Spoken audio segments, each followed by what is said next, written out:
bastos at bastos kami sa mga nambabastos din sa mga manggagawa. Wala akong pakialam kahit sino pa ang backer, keso presidente, I don't care. Because we are talking about the safety of workers and commuters. Iba ang tama ng krisis sa mga manggagawa, lalong-lalo pa sa manggagawa na tinanggalan ng trabaho sa gitna ng krisis. Yun ang hindi ko po matatanggap. Sumulat kami sa opisina ninyo na pinaiimbestigahan namin yung MRT3 management dahil yung mga manggagawa, mga engineer ho to, secretary, nagsabi na sila hindi safe yung sistema, not compatible for 4-car trains para sa north turnback. Ngayon, sa halip na kilalanin yan ni General Manager Kapati, tinanggal ho yung 25 na mga manggagawa for raising this concern. Ang sinabi nyo po, hindi ngayon ang panahon para sa politika. Hindi kita pinupolitika dito, Secretary. We are concerned about the safety of workers. Your office did not answer our concern, and yet you answered us with merely politicking itong ginagawa namin. Mr. Chair, hindi ako namumulitika dito. Sumitomo itself po, sila po nagsasabi na ligtas ang ating tren. Ang Alstom po na may signaling, sila po nagsasabi na ligtas ang ating riles. Ngayon po, the timing kung saan po lumabas yung mga sinasabi natin mga empleyado ng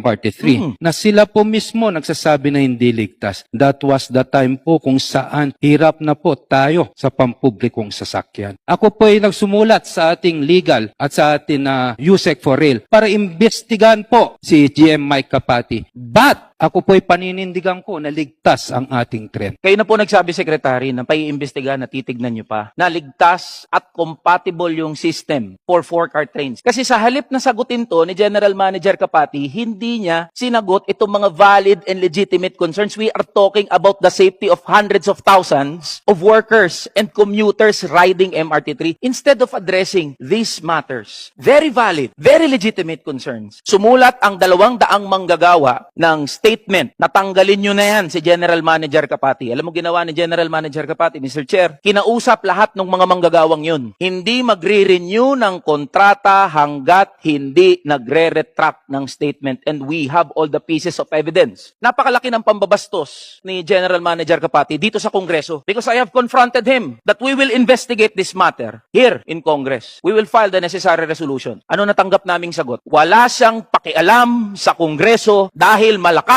ang kapit niya kay Pangulong Bongbong Marcos at sa mga padrino niya na naglagay sa kanya bilang General Manager. Wala akong pakialam kahit sino pa ang backer ni General Manager Kapati. Keso presidente, I don't care. Because we are talking about the safety of workers and commuters. Hanggat nandyan si General Manager Kapati, hindi magiging safe ang operations ng MRT. Operation natin, Mr. Chair. My office is open to constructive dialogue. Irerespeto namin yung mga tao na nirerespeto din ang mga manggagawa. Pero bastos at bastos kami sa mga nambabastos din sa mga manggagawa. Lahat tayo dumadaan sa krisis. Pero iba ang tama ng krisis sa mga manggagawa, lalong-lalo pa sa manggagawa na tinanggalan ng trabaho sa gitna ng krisis. Yun ang hindi ko po matatanggap.